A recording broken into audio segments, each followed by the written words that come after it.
Κυρίες και κύριοι συνάδελφοι, πραγματικά είναι λυπηρό αυτό το οποίο ακούσαμε από τον εισηγητή της πλειοψηφίας. Είναι πραγματικά λυπηρό. Η αλήθεια είναι βέβαια ότι σε γενικές γραμμές περιμέναμε και γνωρίζαμε την θεωρία περί ανθρωπίνου και μόνου λάθους, αλλά είναι πραγματικά λυπηρό να κλείνουν τα μάτια σε ευθύνες πολιτικών προσώπων. Να κλείνουν τα μάτια και να μην έχουν το σθένος να πούν, να αρθρώσουν δύο κουβέντες για τα διπλά εγκλήματα. Ένα έγκλημα, αυτό το οποίο έγινε και στοίχησε τη ζωή σε 57, και το δεύτερο, αυτό που ακολούθησε αμέσως μετά. Αυτό της αλλίωσης του τόπου του εγκλήματος. Και θα ξεκινήσω από αυτό. Την ώρα που η δικαιοσύνη θεωρεί ότι έγινε μια παράνομη πράξη, ασκώντας ποινική δίωξη, την ίδια ώρα εσείς από εδώ και με το πόρισμα το δικό σας το βαφτίζετε επιχειρησιακές ανάγκες. Δεν θα ακολουθήσουμε την πεπατημένη που ακολουθούν συνήθως τα κόμματα που έχουν συμμετάσχει σε κυβερνήσεις, εξαιρώντας την περίοδο διακυβέρνησης. Ούτε βέβαια αυτών οι οποίοι δεν έχουν κυβερνήσει και τα ρίχνουν σε όλους με το σκεπτικό ότι όλοι οι ίδιοι είναι, όλοι φταίνε. Στην περίληψη παρουσίασης του πορίσματος, το οποίο έχει κατατεθεί, θέλω να χωρίσω την ομιλία μου σε δύο κατηγορίες. Η πρώτη έχει να κάνει με ένα πολύ σύντομο ιστορικό, μια αναδρομή πολιτική από το 1997 έως και το 2014 για την κατάσταση στο σιδηρόδρομο, για τις πολιτικές που είχαν ακολουθηθεί και εν συνεχεία τι απεδείχθηκε σε αυτή την Επιτροπή. Περίοδος 1997-2014. Αυτή η περίοδος χαρακτηρίζεται από 5 σημαντικά αποτελέσματα. Το πρώτον, η κακοδιαχείριση, με αποτέλεσμα να δημιουργηθούν από την Ευρωπαϊκή Επιτροπή 3 φάκελοι παράνομων κρατικών ενισχύσεων. Το δεύτερο, οι πολιτικές διάσπασης του ενιαίου ΟΣΕ προς εκπλήρωση των πολιτικών ξεκάθαρα της ιδιωτικοποίησης της μεταφορικής σιδηροδρομικής δραστηριότητάς του, της συντήρησης του τροχαίου υλικού, μέρος της ακίνητης περιουσίας του, των εμπορευματικών κέντρων, καθώς και της συντήρησης και λειτουργίας της υποδομής επίσης μέσω ΣΔΙΤ. Οι μεθοδεύσεις που ακολούθησε τότε η Νέα Δημοκρατία στην Ευρωπαϊκή Επιτροπή καθ' όλο το διάστημα, σε συνδυασμό με την απελευθέρωση των σιδηροδρομικών μεταφορών, οδήγησαν στην πολυδιάσπαση του ενιαίου ΟΣΕ. Τρίτο βασικό αποτέλεσμα, τμηματικές και ανακόλουθες δημοπρατήσεις έργων με βέβαιη τιμή τήρηση του χρονοδιαγράμματος ολοκλήρωσής τους. Ενδεικτικά αναφέρουμε τις συμβάσεις 10.004 του 2007 και 10.005 του 2007 για την προμήθεια συστήματος ETCS στους σειρμούς και την υποδομή αντίστοιχα. Είναι γνωστό ότι για την υλοποίησή τους ήταν προαπαιτούμενη τόσο η ύπαρξη διπλής σιδηροδρομικής γραμμής, η οποία πότε ολοκληρώθηκε, το 2018, όσο και η ύπαρξη ηλεκτροκίνησης σηματοδότησης και τηλεδιοίκησης που δεν υπήρχαν ως ενιαίο σύστημα και δεν είχαν εγκατασταθεί σε μεγάλα τμήματα του δικτύου. Τρίτο βασικό συμπέρασμα για αυτή την περίοδο. Το σκάνδαλο Siemens. Η πλέον τρανή απόδειξη της κακοδιαχείρισης και της κατασπατάλησης του δημοσίου χρήματος και ταυτόχρονα της καθυστέρησης πολλών ετών υποδομών και συστημάτων παρατίθεται αμέσως και δεικτικά αναφέρουμε τα εξής. Η Σύμβαση 994 του 2005, η Σύμβαση 10.012 του 2006 για την προμήθεια πλήρους συστήματος GSMR και η Σύμβαση 635 του 2013 που αφορούσε την υποδομή της σηματοδότησης και την τηλεδιοίκηση στο τμήμα τη Θωρέα Δομοκός. Η συντήρηση στο δίκτυο είχε μειωθεί δραματικά και ο ΟΣΕ απόλυσε μεγάλο μέρος του στελεχειακού του δυναμικού, δοθέντως ότι με τον νόμο ΡΕΠΑ αποχώρησαν πάρα πολλοί ειδικευμένοι υπάλληλοι του ΟΣΕ. Περίοδος 2015 και 2019, περίοδος μάλλον κατά την οποία η χώρα ενώ βρισκόταν σε πρόγραμμα οικονομικής προσαρμογής, εν τούτης παραδόθηκαν πλήθος έργων υποδομής που για χρόνια ήταν στάσιμα. Ενδεικτικά αναφέρω κάτι το οποίο παραδέχτηκε και ο κύριος Χρυσοχοΐδης στην κατάθεσή του ενώπιον της Επιτροπής. Η ολοκλήρωση της διπλής σιδηροδρομικής γραμμής Αθήνα-Θεσσαλονίκη με την ολοκλήρωση σειράγκων πολλών χιλιόμετρων, σιδηροδρομικών γεφυρών πάνω σε σεισμικά ρήγματα. Και όπως γνωρίζουμε, η διπλή γραμμή η σηματοδότηση προϋποθέτει, η εγκατάσταση σηματοδότησης προϋποθέτει τη διπλή γραμμή. Η ολοκλήρωση της ηλεκτροκίνησης της διπλής σιδηροδρομικής γραμμής Πειραιάς Αθήνα-Θεσσαλονίκη. Η νέα διπλή ηλεκτροκινούμενη γραμμή τη Θωρέα Δομοκός συμπεριλαμβανομένων των μεγάλων τεχνικών έργων, σειράγκων και γεφυρών. Η κυκλοφορία των τρένων σε όλο το μήκος της γραμμής σε διπλή γραμμή αποτελεί ίσως το μεγαλύτερο βήμα μέχρι τότε για την ασφάλεια που πραγματοποιήθηκε στον ελληνικό σιδηρόδρομο. Επαναλαμβάνω, η κυκλοφορία των τρένων σε όλο το μήκος της γραμμής σε διπλή γραμμή ήταν για χρόνια το πρώτο αποφασιστικό βήμα για την ασφάλεια του σιδηροδρόμου. Το 2019 θεσπίστηκε και το Εθνικό Στρατηγικό Σχέδιο Υποδομών Μεταφορών σε συνεργασία με την Ευρωπαϊκή Τράπεζα Επενδύσεων. Τα κενά του προσωπικού του ΟΣΕ καλύφθηκαν με επαναφορά εξειδικευμένου προσωπικού που είχε μεταταγεί υποχρεωτικά το 2010 σε άσχετες υπηρεσίες, σε μετατάξεις από τις υπηρεσίες και τους εποπτευόμενους φορείς του Υπουργείου Μεταφορών, με αποτέλεσμα ο ΟΣΕ να λειτουργεί με ασφάλεια και οι κρίσιμες ειδικότητες όπως σταθμάρχες, κλειδούχοι κτλ. Να ανήκουν στο μόνιμο προσωπικό του ΟΣΕ. Ενδεικτικά αναφέρω δύο παρεμβάσεις νομοθετικές με νόμο του 2018. Υπάλληλοι, άρθρο 79 του νόμου 4530 του 2008. Υπάλληλοι που υπηρετούσαν με την ειδικότητα του οδηγού ή μηχανοδηγού ή σταθμάρχη ή κλειδούχου και έχουν μεταφερθεί σε φορείς του δημοσίου, δύναται να επανέλθουν σε εποπτευόμενους φορείς του Υπουργείου Υποδομών και Μεταφορών. Ήταν κάτι το οποίο είχε γίνει από την αντίστροφη τα προηγούμενα χρόνια. Έφευγαν από τον ΟΣΕ και μηχανοδηγοί και κλειδούχοι και σταθμάρχες. Επίσης, με το άρθρο 3 του νόμου 4574 του 2018 αναφέρεται ότι οι υπάλληλοι που υπηρετούσαν με την ειδικότητα του οδηγού ή μηχανοδηγού ή σταθμάρχη μπορούν να επανέλθουν σε εποπτευόμενους φορείς του Υπουργείου Υποδομών και Μεταφορών. Το 2019 λοιπόν ο ΟΣΕ λειτουργούσε με την πλέον δυνατή ασφάλεια λόγω της εμπειρίας και του ικανού αριθμού μόνιμων στελεχών σε κρίσιμες ειδικότητες, με στελέχωση 2 σταθμαρχών σε κάθε σταθμό.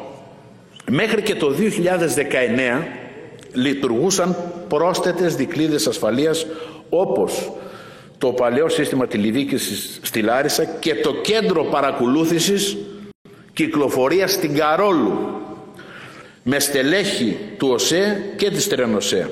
Αυτές οι δικλείδες ασφαλείας ήταν κρίσιμες για την αντιμετώπιση του ανθρωπίνου λάθους, παρά τη στελέχωση με έμπειρο προσωπικό στους σταθμάρχες και τους κλειδούχους.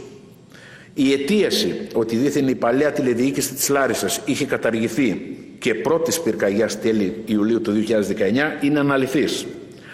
Και ήδη έχει επιβεβαιωθεί από παλαιούς τηλεδιοικητές ότι για το κρίσιμο τμήμα που συνέβη το έγκλημα η παλιά τηλεδιοίκηση λειτουργούσε και ήταν στελεχωμένη. Το 2018 εγκρίθηκε ο νέος Γενικός Κανονισμός Κυκλοφορίας, το οποίο το έχετε στο πόρισμά σας, στο πόρισμα της Νέας Δημοκρατίας, ως Ευαγγέλιο από ό,τι έχω παρατηρήσει. Εγκρίθηκε μετά από 30 χρόνια ο Γενικός Κανονισμός Κυκλοφορίας. Για πρώτη φορά και για τη μέγιστη ασφάλεια στην κυκλοφορία, μετά το δυστύχημα στο Άδεντρο, προβλέφθηκε η μείωση των ωρών εργασίας των μηχανοδηγών, η υποχρεωτική παρουσία και δεύτερο μηχανοδηγού για όσο χρονικό διάστημα δεν θα λειτουργούσε το σύστημα ETCS, καθώς και η υποχρεωτική ανάπαυση των μηχανοδηγών. Η κατάργηση δε του προϊσταμένου αμαξοστοιχείας ήταν απόρρια της ήδη καταργημένης θέσης από το 2010. Από το 2019 όμως έχουμε μια κάθετη πτώση στην υλοποίηση των σιδηροδρομικών έργων. Μια σύντομη παράθεση αποδεικνύεται ότι το 2018 εγκαταστάθηκε η διπλή γραμμή στη χώρα μας, σε όλο το μήκος, αλλά και ψηφίστηκε ο Γενικός Κανονισμός Κυκλοφορίας. Από το 2019 έως και το 2023 δυστυχώς απουσιάζουν σημαντικότατα έργα υποδομής. Ο ΟΣΕ δεν κάλυψε τα κενά που δημιουργήθηκαν από τις συνταξιοδοτήσεις και κατέρευσε η λειτουργία του. Χαρακτηριστικό της κατάρρευσης ήταν τα συνεχή ατυχήματα που συνέβαιναν από το 2020 και δημιουργούσαν την εικόνα πλέον εγκατάλειψης του σιδηροδρόμου. Η στελέχωση του οργανισμού σε μόνιμο προσωπικό μειώθηκε στους 730 περίπου εργαζόμενους από 1.150 το 2019, προκαλώντας έτσι την κατάρρευση και την αποσάθρωση της λειτουργίας του ΟΣΕ. Προσελήφθη προσωπικό με αδιαφανείς διαδικασίες. Απεδείχθηκε στην εξαστική από την κατάθεση του κυρίου Πατέρα με συμβάσεις έργο και με τα γνωστά μπλοκάκια. Υλοποίηση συστημάτων ασφαλείας. Υλοποίηση συστημάτων και λειτουργία του ETCS. Θέλω να υπενθυμίσω ότι το σύστημα ETCS και τα υποσυστήματα που το απαρτίζουν έχουν υποχρεωτική εφαρμογή μόνο στα τμήματα του δικτύου που εντάσσονται στο Ευρωπαϊκό Δίκτυο Μεταφορών. Αυτό σημαίνει ότι η εγκατάσταση και η λειτουργία αυτών των συστημάτων συμβάλλουν στην αύξηση της ικανότητας της σιδηροδρομικής υποδομής. Αν δεν μπορεί να διασφαλιστεί η ασφαλής λειτουργία, οι αρμόδιες αρχές οφείλουν να αναστείλουν τη λειτουργία του σιδηροδρόμου. GSMR, σύμβαση 2006, Υπουργός Κωστής Χατζηδάκης, το 2008. Το έργο παραδόθηκε, ολοκληρώθηκε το 2018.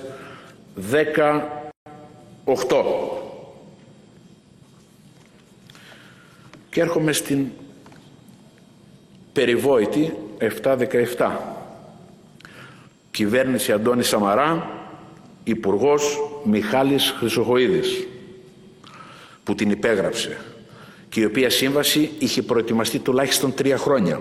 Διευθύνων σύμβουλος εργοσέ, ποιος?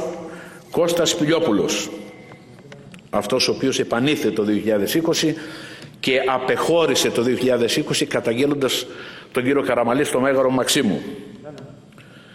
Για να εγκατασταθεί το σύστημα σηματοδότησης, πρέπει να το ξεκαθαρίσουμε αυτό,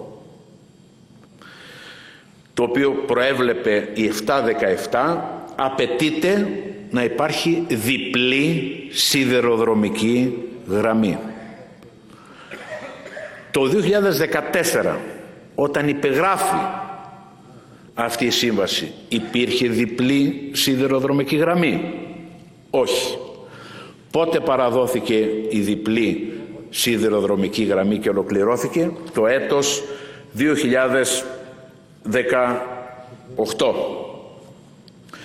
Είναι γεγονός ότι η συγκεκριμένη σύμβαση είχε πολλά προβλήματα. Η συγκεκριμένη σύμβαση είχε προβλήματα στο γεγονός ότι ο υπάρχον ηλεκτρονικός εξοπλισμός ήταν παλαιός και δεν υποστηρίζονταν από τους κατασκευαστές. Αδυναμία διασύνδεσης του νέου ηλεκτρονικού εξοπλισμού με τον εφιστάμενο. Μη συμβατότητα μεταξύ αναλογικών και ψηφιακών πρωτοκόλων μετάδοσης δεδομένων. Στο τμήμα ΔΕΗ νόητη θωρέα, τα προβλήματα οδήγησαν σε διατύπωση εναλλακτικής λύσης από τον ανάδοχο. Και οι απαιτούμενες ποσότητες της σύμβασης δεν οδηγούσαν σε λειτουργικό σύστημα σηματοδότησης και τηλεχειρισμού με την ολοκλήρωση των συμβατικών υλικών και εργασιών. Το Δεκέμβριο του 2017, η Διαχειριστική Αρχή του Υπουργείου Ανάπτυξης αποφάσισε ότι πρέπει να προηγηθεί έγκριση του Ελεκτικού Συνεδρίου για να γίνει συμπληρωματική σύμβαση. Πράγματι, το Ελεκτικό Συνέδριο ενέκρινε την ελόγω σύμβαση τον Αύγουστο του 2018, έπειτα από 3 αποφάσεις. Θέλω να αναφέρω ένα έβριμα της ΕΔΕΛ, ότι πρόκειται για ανεπαρκή ορισμό του αντικειμένου της σύμβασης κατά τη δημοπράτηση και πλημέλειες στην οριστική μελέτη. Προχώρησε όμως η σύμβαση, η 717. Προχώρησε. Και ερχόμαστε στο πρακτέον. Προχώρησε εγκαίρος, ήταν στο 75% έτοιμη το 2019. Εν τούτης, ο κύριος Καραμανλής μόλις παρέλαβε, όχι απλά δεν προχώρησε στην υλοποίησή της, αλλά άλλαξε και το φυσικό αντικείμενο. Αυτή η σύμβαση έγινε αντικείμενο έρευνας δικαστικής. Έγινε αντικείμενο έρευνας δικαστικής από την Ευρωπαϊκή Εισαγγελία.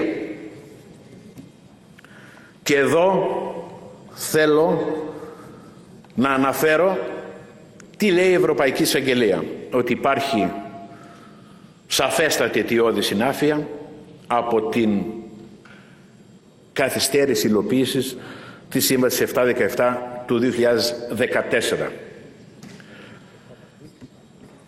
Εμείς οι βουλευτές του ΣΥΡΙΖΑ Προοδευτική Συμμαχία παρόλα αυτά ζητούμε την περαιτέρω ποινική διερεύνηση για την καθυστέρηση στην υλοποίηση αυτής της σύμβασης. Αναφέρουμε εδώ ότι είχε ολοκληρωθεί στο 75% το 2019 και άλλαξε φυσικό αντικείμενο το 2020.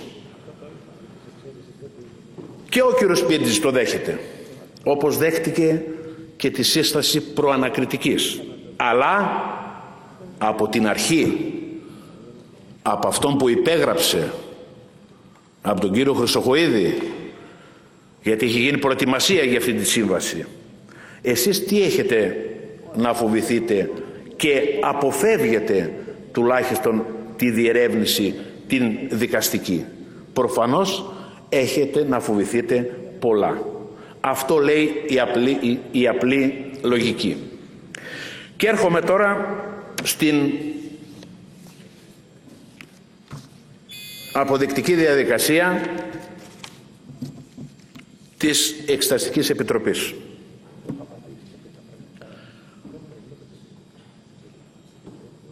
Είναι γεγονός ότι αυτά τα οποία διαδραματίστηκαν στην Εξεταστική Επιτροπή ήταν πολύ θλιβερά. Ήταν πολύ θλιβερά διότι πράγματι υπήρχε και υπάρχει ξεκάθαρα μια προσπάθεια συγκάλυψης της αλήθειας.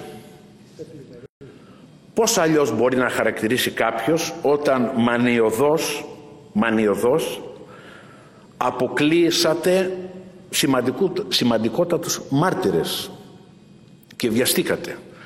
Ποιος ήταν ο λόγος της βιασύνης να κλείσει αυτή η εξεταστική? Ποιος ήταν ο λόγος που δεν επιμείνατε να έρθει ολόκληρη η δικογραφία? Ενδεικτικό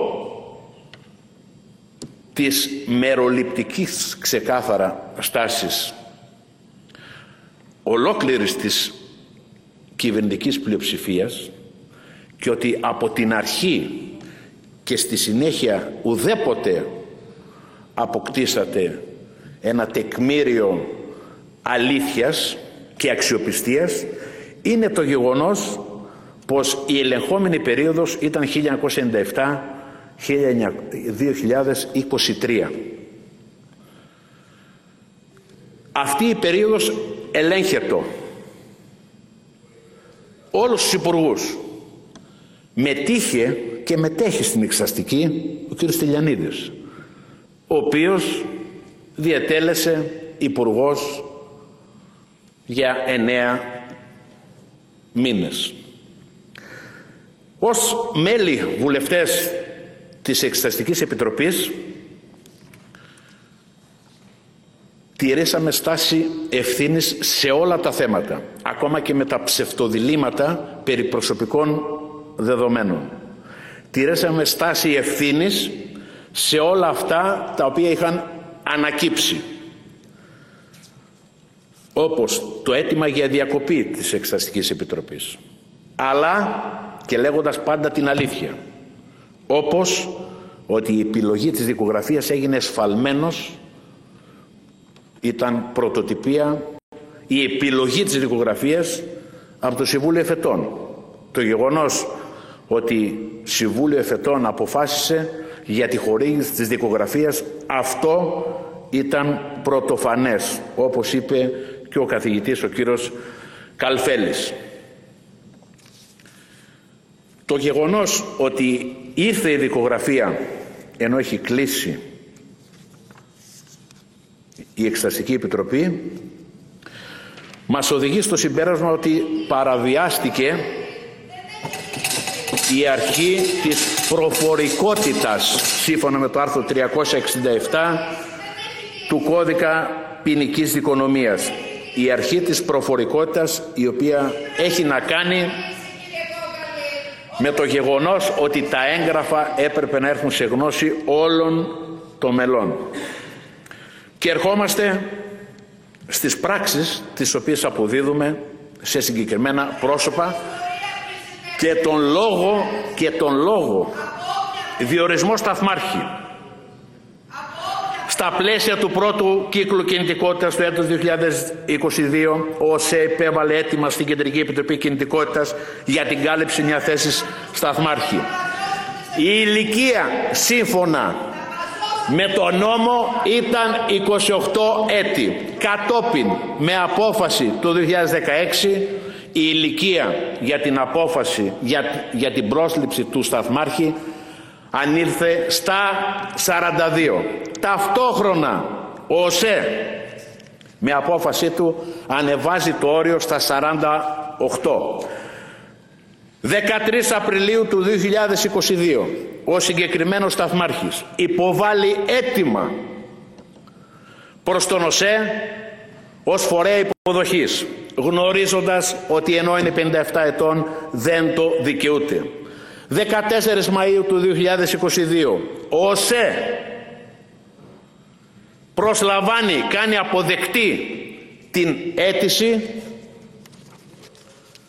παρόλο που δεν πληρούσε τα τυπικά και ουσιαστικά προσόντα.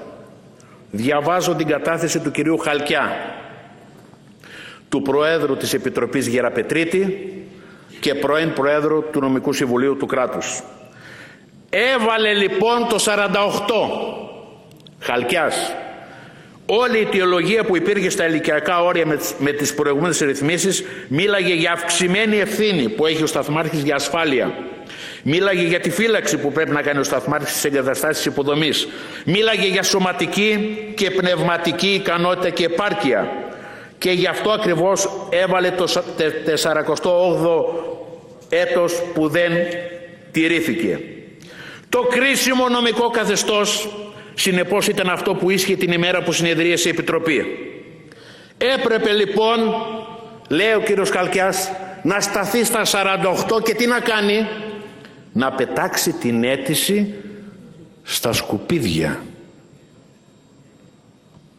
Ξέρετε τι έκανε ο κύριος Καραμαλής μετά από 20 μέρες? Όχι απλά δεν την πέταξε στα σκουπίδια, την προσέδωσε μια νομιμοφάνεια, όχι νόμιμη, γιατί ήταν άκυρη. Πώς? Καταργώντας με το άρθρο 33 το όριο ηλικίας. Με αποτέλεσμα να εγκατασταθεί, να διοριστεί στη Λάρισα κάποιος, δεν έχει σημασία το όνομά του, ο οποίος δεν είχε ούτε τα τυπικά ούτε τα ουσιαστικά προσόντα. Ήταν ανεκπαίδευτος. Και τώρα θα χρησιμοποιήσω τη δικιά σας την επιχειρηματολογία. Θεωρείτε ότι ήταν εκπαιδευμένος? Θεωρείτε ότι ήταν σε ηλικία που να μπορεί να ανταποκριθεί? Εάν πείτε όχι, και αυτό είναι το αληθές, τότε γιατί ο κύριος Καραμαλής νομιμοποίησε κάτι το οποίο ο κύριος Χαλκιάς είπε να πετάξει στα σκουπίδια? Εάν πείτε ναι, ήταν εκπαιδευμένος, έρχεται σε αντίθεση με το πόρισμά σας. Η προσφορότητα, συνεπώς, η υπουργική απόφαση του κυρίου Καραμαλή έρχεται σε άμεση προσφορότητα και αιτιοδός άμεσα συνδέεται με αυτό το οποίο, με το έγκλημα που έγινε. Διότι, να το πούμε απλά, εάν είχε τηρηθεί ο νόμος, θα ήταν κάποιος εκπαιδευμένος, θα ήταν κάποιος νεαρότερης ηλικίας, όπως απαιτούσε ο νόμος. Γι' αυτό και αυτή η απόφαση του κυρίου Καραμαλή συνδέεται αιτιοδός με το έγκλημα που έγινε στα Τέμπη, με τους 57 θανάτους, και αποδίδουμε ισχυρές ενδείξεις τέλεσης των αδικημάτων της ανθρωποκτονίας κατά συρροή με ενδεχόμενο δόλο. Ερχόμαστε όμως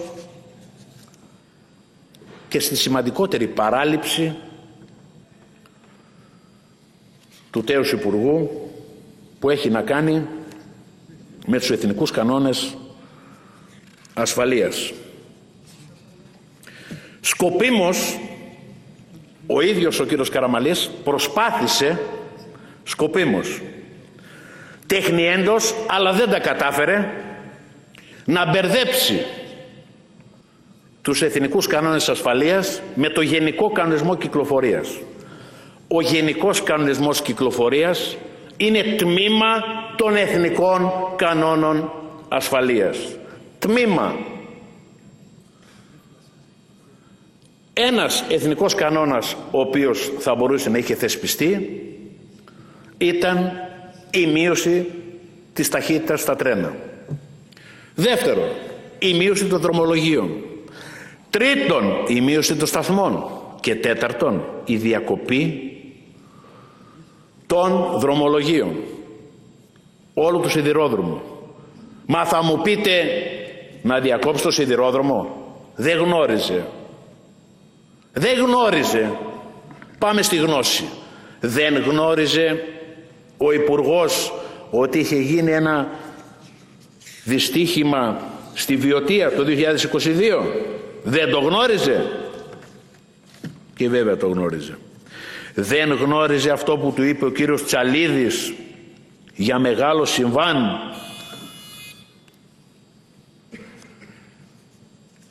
24 Πρώτου 2022 έλαβε χώρα ατύχημα με επιβατική αμαξοστοιχεία στη Δάβλεια Βιωτίας. Συγκρούστηκε επιβατική αμαξοστοιχεία με μηχανή τρένου του ΟΣΕ και συνολικά τραυματίστηκαν 11. Μετά από αυτό το ατύχημα, το Υπουργείο όφιλε να θεσπίσει νέους κανόνες ασφαλείας. Δεν το έπραξε. Αυτό οι εθνικοί κανόνες ασφαλείας τους θεσπίζει μόνο και αποκλειστικά ο Υπουργός. Ούτε καν η ρυθμιστική αρχή σιδηροδρόμων.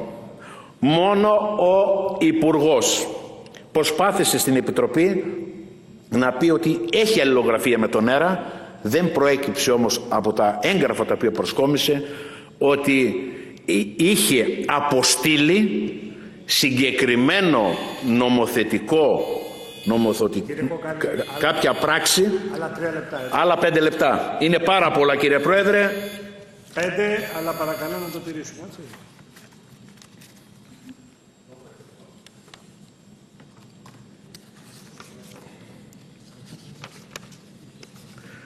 Είπαμε και στην αρχή, είναι απίστευτο αυτό που ακούσαμε από τον εισηγητή. Δεν έκανε καθόλου λέξη για τη τηλεδιοίκηση. Ότι επιμένουν στη θεωρία ότι τα συστήματα ασφαλείας κάπως μπορεί να βοηθήσουν, αλλά δεν αποτρέπουν. Το σίγουρο είναι ότι δεν μπορεί να αποτραπεί, λέτε. Ούτε τον αρχηγό σας δεν επιβεβαιώνεται. Κυριάκος Μητσοτάκης, σήμερα θα ήθελα να γράψω για την ανίποτη τραγωδία στα Τέμπη, χωρίς ξύλινα λόγια, χωρίς να επαναλαμβάνω τα τετριμμένα. Δεν μπορούμε, δεν θέλουμε και δεν πρέπει να κρυφτούμε πίσω από το ανθρώπινο σφάλμα. Εάν το έργο της τηλεδιοίκησης είχε ολοκληρωθεί, αυτό το δυστύχημα θα ήταν πρακτικά αδύνατο να έχει συμβεί. Κυριάκος Μητσοτάκης. Και εσείς λέτε τώρα ότι η τηλεδιοίκηση και να υπήρχε δεν θα μπορούσε να είχε αποφευχθεί το έγκλημα. Λόγος ευθύνης, Καραμαλή, η μη επισκευή της τηλεδιοίκησης στη Λάρισα. 3 μήνες, είπε ο κ. Τσοτσορός, χρειαζόταν χρόνος για να φτιαχτεί. Εν τούτης, ενώ γνώριζαν άπαντες, δεν έπραξαν τίποτα. Και γνώριζε και ο ΟΣΕ και η ΡΑΣ. Γνώριζε, όπως γνώριζε και ο Υπουργός, από την τελευταία εξώδικη όχληση του κυρίου Γενιδούνια, Νοέμβριο του 2022, εξώδικη όχληση που είχε να κάνει με την ασφάλεια στο σιδηρόδρομο. Κλείνω, κυρίες και κύριοι συνάδελφοι. Η φράση «να αφήσουμε τη δικαιοσύνη απερίσπαστη» πλέον κινδυνεύει να γίνει ανέκδοτο. Κενότυπη, κοινότυπη. Εάν δεν συνοδεύεται με συγκεκριμένες πράξεις. 2 οι επιλογές. Δεν αναφέρομαι τόσο στην πλειοψηφία, γιατί γνωρίζουμε ότι δεν βρήκε καμία ευθύνη για κανέναν. Φταίει ο Σταθμάρχης, οι νεκροί. Πάντως δεν φταίει καμία ηγεσία. Η πρώτη είναι να κάνουμε εμείς τους δικαστές και τους εισαγγελείς με προανακριτική επιτροπή. Είναι να κάνουμε εμείς τους δικαστές και τους εισαγγελείς και όχι αυτοί που πραγματικά είναι δικαστές και εισαγγελείς. Η δεύτερη έχει να κάνει με να δώσουμε τη δυνατότητα στη δικαιοσύνη να της λύσουμε τα χέρια. Με μία ομόφωνη δήλωση. Δεν χρειάζεται τίποτε παραπάνω. Ότι τα αδικήματα, τα διαπαραλήψεως τουλάχιστον, δεν εντάσσονται στο νόμο περί ευθύνης υπουργών. Ρώτησα τον κύριο Καραμαλή, ρωτάω και εσάς. Γιατί διαφωνείτε? Έχετε να φοβηθείτε κάτι? Επιχειρηματολογήστε από εδώ ότι καμία ευθύνη, πολιτική μόνο ευθύνη. Λες και αυτός που έχει πολιτική ευθύνη έχει το ακαταλόγιστο στην ποινική είναι μειωμένου καταλογισμού. Αυτό είναι τουλάχιστον ανόητο, μην το ξαναπείτε. Τι φοβάστε? Να αποδώσουμε αυτούς που υπάρχουν ενδείξεις, υποψίες στη δικαιοσύνη να κάνει τη δουλειά τους, να κάνει τη δουλειά της? Τι φοβάστε? Την εμπιστευόμαστε, ναι ή όχι? Και στα υπόλοιπα κόμματα που προτείνουν προανακριτική. που προτείνουν προανακριτική, κυρία Αποστολάκη, του Πασόκ, να συμφωνήσετε ότι αυτά τα δικήματα το υποστηρίζουν αρκετοί συνταγματολόγοι, όχι όλοι, ότι αυτά τα διαπαραλήψεως δεν απαιτείται, δεν είναι στη στενή σφαίρα των καθηκόντων, διότι ο νόμος προϋποθέτει ενέργεια για τον Υπουργό, όχι αδράνεια, και γι' αυτό δεν εμπίπτει κατά την άποψή μας. Γιατί δεν εκπέμπουμε ένα σήμα στην ελληνική κοινωνία προκειμένου να περισσωθεί η όποια αξιοπιστία έχει το πολιτικό σύστημα, ότι ναι, να πάνε στη δικαιοσύνη απερίσπαστη, να αφαιθεί, μόνο έτσι στην πράξη θα έχει νόημα αυτή η φράση. Διαφορετικά θα είναι κοροϊδία στους θεσμούς και περιμένουμε τουλάχιστον να υπάρξει αυτή η ομόφωνη δήλωση ότι είναι αρμόδια η ελληνική δικαιοσύνη και όχι να κρυφτείτε πάλι πίσω από τον νόμο περί ευθύνης υπουργών, όπως έκανε ο κύριος Καραμαλής, ο οποίος τι είπε? Μα τι να κάνω, είναι ο νόμος περί ευθύνης υπουργών, δεν μπορώ να κάνω κάτι. Δηλαδή, σαν να μας λέει ο κύριος Καραμαλής, δεν μπορώ να κάνω κάτι, θέλω, παρακαλώ, αλλά δεν μπορώ. Βοηθήστε τον να δώσει εξηγήσεις στη δικαιοσύνη. Τι φοβάστε? Σας ευχαριστώ, κύριε Κοκαλή. Ευχαριστώ. Παρακαλώ το βήμα τώρα στην κυρία Μιλένα Αποστολάκη από το